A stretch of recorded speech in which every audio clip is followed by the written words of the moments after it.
বাংলাদেশের রাজনীতির উপরে রাজনৈতিক দলগুলোর নিয়ন্ত্রণ নাই। তারা আসলে বুঝতে পারতেছে না আগামীতে কি হইতে পারে। সেই কারণেই হাজারো সমস্যা তৈরি হইতেছে। জনগণও বুঝতে পারতেছে না কি হইতে যাইতেছে। ফ্যাসিবাদ বিরোধী রাজনৈতিক দলগুলোর বিরোধ চরমে পৌঁছাইছে। রাষ্ট্রের পাওয়ারের যে স্টেক গুলো একে অন্যরে বিশ্বাস করতে পারতেছে না। বাংলাদেশ রাষ্ট্র যেন সুস্থির হয় সেজন্য আমাদের কয়েকটা জায়গায় পলিটিক্যাল কনসেনসাস লাগবে, মানে রাজনৈতিক ঐক্যমত লাগবে। প্রফেসর ইউনূস একটা জাতীয় ঐক্যমত কমিশন বানাইছেন, যদিও বুঝতে পারতেছেন না এই কমিশন কিছু করতে পারবে না, কারণ এই কমিশনের জানাই নাই রাজনীতির সংকটগুলো কেন হইতেছে। এই সংকটগুলো খুব সহজে অল্প সময় কাটে যেতে পারে রাইট স্ট্র্যাটেজি নিলে। আমি এর আগে অনেকগুলো স্ট্র্যাটেজি দিছি। ধরেন আমি বলছিলাম তারেক রহমানকে উপপ্রধান উপদেষ্টা হওয়ার প্রস্তাব, এরপরে দিছিলাম খালেদা জিয়াকে রাষ্ট্রপতি করার প্রস্তাব, কেউ পাত্তা দেয় নাই। যাই হোক, আজকেও আমি কয়েকটা প্রস্তাব আর রাজনৈতিক কৌশলের কথা আলাপ করব। প্রত্যেকটা রাজনৈতিক দল আর প্রফেসর ইউনূস আপনারা ভাইবা দেখবেন আমার প্রস্তাবগুলা সংকট কাটানোর রাস্তা সম্ভবত পাইবেন। আসেন আল্লাহর নামে শুরু করা যাক। আমাদের সংকটগুলোকে যদি আমি লিস্টি করি আর কেন এটা সংকট হয়ে উঠলো সে আলাপটা করি, তাইলে এই আলাপটা পূর্ণাঙ্গ হবে। প্রথম সংকট, ফ্যাসিবিরোধী শক্তির মধ্যে একক রাজনৈতিক মুরব্বীর অনুপস্থিতি। মানে বিএনপি বড় দল, তারেক রহমান পরিপক্ক নেতা, কিন্তু তিনি জাতির রাজনৈতিক মুরব্বী না। প্রফেসর ইউনূস রাজনৈতিক বিষয়টা যেহেতু বুঝেন না, তাই উনি রাজনৈতিক মুরব্বী হয়ে উঠতে পারেন নাই। আমি রাজনৈতিক মুরব্বী বলতে এমন একজন রাজনৈতিক আইকনের কথা বলতেছি যার ফয়সালা সবাই মাইনে নেবে, যার সামনে রেখে সিদ্ধান্ত নিলে সেটা সবাই মাইনে নেবে এবং আস্থা পাবে। এই মুরব্বী হইতে পারেন একজনই বাংলাদেশে, খালেদা জিয়া। এই একজনই আছেন যার ফয়সালা অ্যান্টি ফ্যাসিস্ট সবাই এক বাক্যে মাইনে নেবে। কেন? কারণ খালেদা জিয়া হইতেছেন সেই নেতা, একমাত্র নেতা যার নেতৃত্বে সকল অ্যান্টি ফ্যাসিস্ট শক্তি একসময় ঐক্যবদ্ধ থেকে তার নেতৃত্ব মাইনে নিছিল, রাজনীতি করছে। আমি এই প্রসঙ্গে একটা খুব ইন্টারেস্টিং গল্প বলি। আবুল মনসুর আহমেদের আমার দেখা রাজনীতির 50 বছর বয়ে আছে ঘটনাটার উল্লেখ। তখন আবুল মনসুর আহমেদ অবিভক্ত পাকিস্তানের ভারপ্রাপ্ত প্রধানমন্ত্রী। উনি ইন্ডিয়া গেছেন রাষ্ট্রীয় সফরে। তো নেহরুকে প্রস্তাব দিতেছেন যে কাশ্মীর প্রশ্নে একজন রাজনৈতিক মুরব্বীর ফয়সালা পাকিস্তান মাইনে নেবে। তো নেহেরু অবাক হইয়া জিগায়, কে সেই রাজনৈতিক মুরব্বী যার কাশ্মীর প্রশ্নে ফয়সালা পাকিস্তান মাইনে নেবে? ওনারা প্লেনে করে যাইতেছিলেন কোথায় থেকে যেন কোনখানে। তো আবুল মনসুর আহমেদ নেহরুর দিকে চাইয়া বললেন, আপনি মুরব্বী হিসাবে যে ফয়সালা দেবেন সেটা পাকিস্তান মাইনে নেবে। নেহরু তো অবাক। আবুল মনসুর বলতেছেন যে আমাদের আস্থা আছে, আপনি বেইনসাফি করবেন না। এটাই হইতেছে রাজনৈতিক মুরব্বীর ভূমিকা। পরে ওইটা আর কিছু আগাই নাই, কিন্তু যাই হোক, রাজনৈতিক মুরব্বী প্রশ্নে আমি এই গল্পটা বললাম। আর 2 নাম্বার সংকট হইতেছে রাজনৈতিক দলগুলো আর একটা রাজনৈতিক দলের সাথে বিরোধিতা কিভাবে করবে, কোন তরিকায়, এটা বুঝতে না পারা। 2টা দলের মধ্যে রাজনৈতিক বিরোধ থাকবে, খুবই ন্যাচারাল, সেজন্যই তারা 2টা দল, কিন্তু কোন কায়দায় রাজনৈতিক বিরোধিতা করবে সেটা বুঝতে পারতেছে না। বেদিশা কেমনে নিজেদের সবচেয়ে শক্তিশালী রাজনৈতিক অবস্থানকে জনগণের সামনে তুলে ধরবে সেটাও বুঝতে পারে না। আমি আজকে কোন রাজনৈতিক দলের সবচেয়ে শক্তিশালী অবস্থানটা কি হইতে পারে সেটা আলাপটা আমি আজকে করবো না, পরে কোনো একদিন করা যেতে পারে। আজকে যে আলাপটা করব সেটা হইতেছে যে বিএনপির রাজনীতির ভুলের কারণে, ভুল রাজনৈতিক স্ট্র্যাটেজির কারণে পয়েন্ট পাইতেছে জামাত ইসলামী। এটা মহা একটা তামাশার কথা। রাজনীতি করতেছে বিএনপি আর পয়েন্ট পাইতেছে জামাত ইসলাম। কেমনে? আসেন একটু বুঝে দেখি। আপনারা দেখতেছেন বিএনপি আর জামাতের মধ্যে বৈরিতা। বিএনপি কি জামাতের সমালোচনা করতে পারবে না? অবশ্যই পারবে। জামাত কি বিএনপির সমালোচনা করতে পারবে না? অবশ্যই পারবে। কিন্তু বিএনপি কি সমালোচনা করতেছে? বলতেছে জামাত স্বাধীনতা বিরোধী, রাজাকার, পাকিস্তানপন্থী। আওয়ামী লীগ তো এই একই কথা বলে জামাতকে ঘায়েল করতে চাইছিল, তাই না? পারছে? ঘায়েল করতে পারে নাই। তাহলে একই অস্ত্র দিয়ে বিএনপি পারবে? পারবে না। কারণ কি? কারণ মুক্তিযুদ্ধ যদি একটা ফুটবল লিগ হয়, আওয়ামী লীগ সেই লিগের ফার্স্ট ডিভিশনের আনবিটেবল চ্যাম্পিয়ন। 1971-এ বিএনপির জন্মই হয় নাই। রাজনৈতিক দল হিসেবে 1971-কে পুরোপুরি ওন করা বিএনপির পক্ষে সম্ভব না। জিয়া অনেক বড় মুক্তিযোদ্ধা হইলেও জিয়া মুক্তিযুদ্ধের মাঠে কখনোই মুজিবকে অতিক্রম করতে পারবে না। জিয়া নিজেই স্বাধীনতার ঘোষণা দিয়েছিলেন মুজিবকে মহান নেতা বাইনা। বিএনপি মুক্তিযুদ্ধে ফুটবল লিগের 2nd ডিভিশনের প্লেয়ার। তাই আওয়ামী লীগ জামাতের বিরুদ্ধেই ক্যাম্পেইন করে রাজাকার বইলা, পাকিস্তানপন্থী বইলা যে পয়েন্ট পাইছে তার অর্ধেক পয়েন্টও বিএনপি পাবে না। বিএনপি আওয়ামী লীগের ফেলে দেওয়া অকার্যকর অস্ত্রকে দিয়া জামাতকে ঘায়েল করতে পারবে না, লিখে রাখতে পারেন। বরং বাংলাদেশের মানুষ জানে মুক্তিযুদ্ধ শব্দটা আওয়ামী লীগ আর ইন্ডিয়ার বিশেষ পছন্দের বিষয়।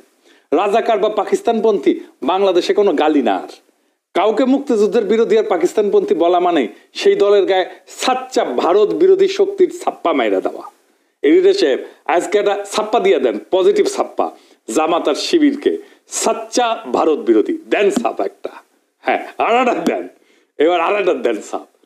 বিএনপি যতবার বলবে রাজাকার মুক্তিযুদ্ধের বিরোধী, ততবার জামাত আর শিবিরের বাক্সে পয়েন্ট জমা হবে। এডিটর সাহেব দেন ছাপ্পা মাইরা, পয়েন্ট জমা হইতেছে। রাজনীতি করে বিএনপি আর পয়েন্ট পায় জামাত, আবার ছাপ্পা মাইরা দেন। বিএনপির যারা অ্যান্টি ইন্ডিয়ান ভোটার তারা বিএনপি থেকে মুখ ঘুরাই নিতেছে। এখন এমন অবস্থা হয়েছে জামাত যদি ইন্ডিয়ার সাথে হাত মিলায়ও তাও পাবলিকে ধরে নেবে জামাত অ্যান্টি ইন্ডিয়ান। মাথায় মাল থাকলে জামাতকে তার রাজনীতি নিয়ে এমন ভাবে ঘাপানো যায় যে জামাত একটা কথা বলতে পারবে না, আওয়াও করো খালি।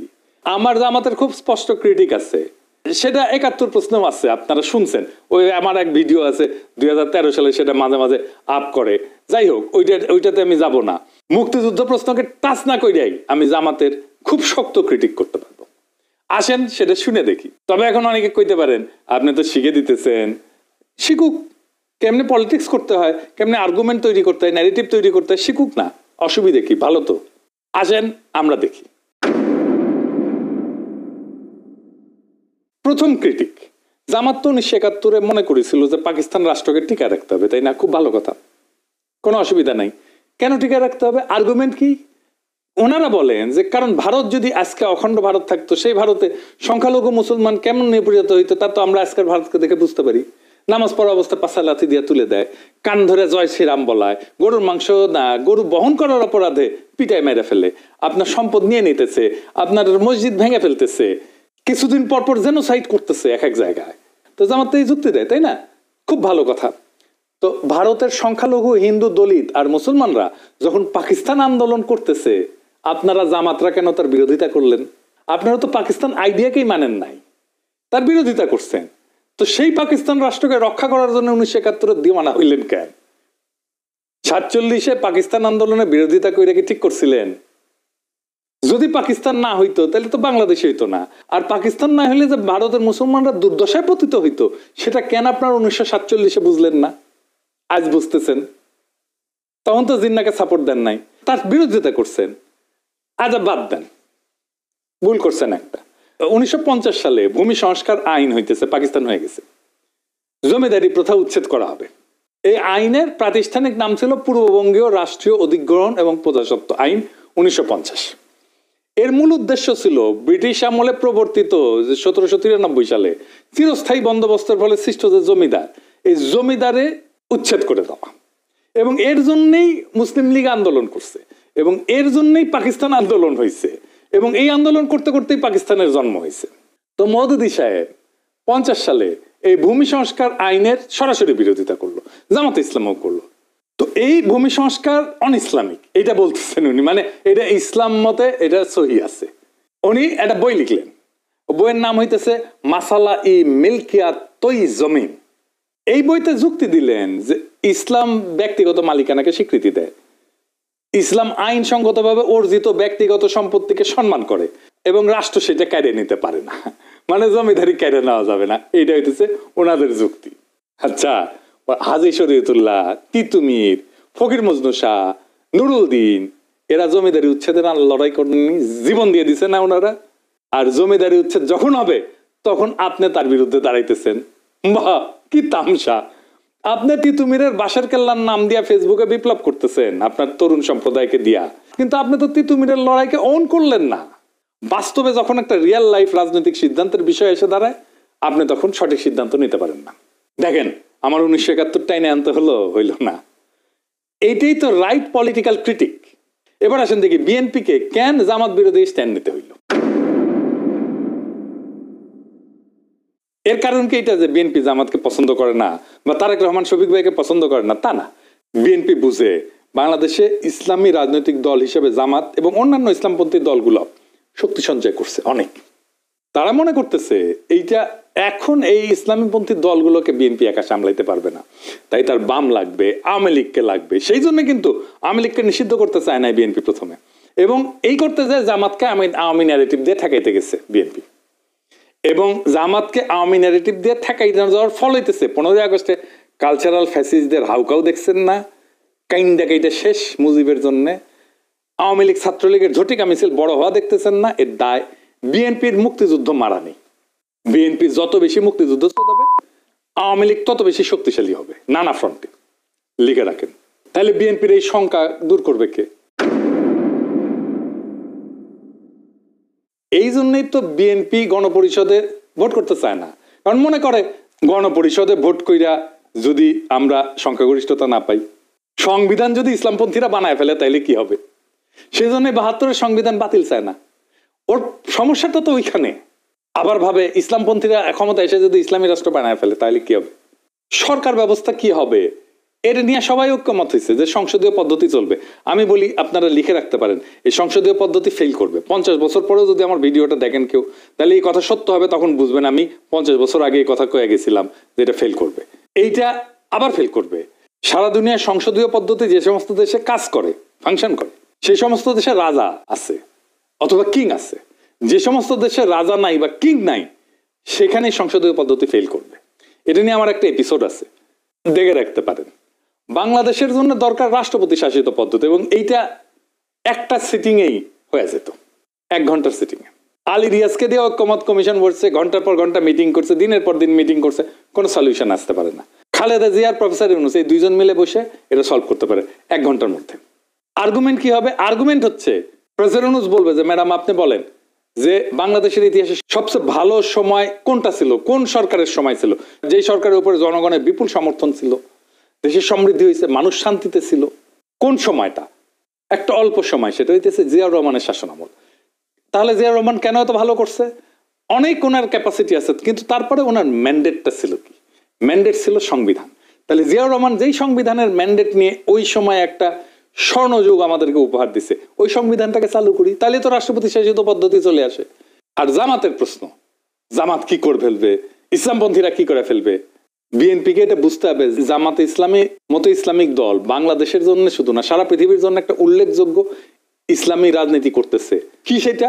তারা মডার্ন রিপাবলিকের ফ্রেমওয়ার্কের মধ্যে, পলিটিক্যাল ফ্রেমওয়ার্কের মধ্যে রাজনীতি করতেছে। এইটা পৃথিবীতে খুব অল্প সংখ্যক, সামান্য সংখ্যক ইসলামী রাজনৈতিক দল করে। পৃথিবীতে খুব বিরল এরকম রাজনৈতিক দল। এই জামাতে ইসলামের ভয় পেয়ে লাভ আছে?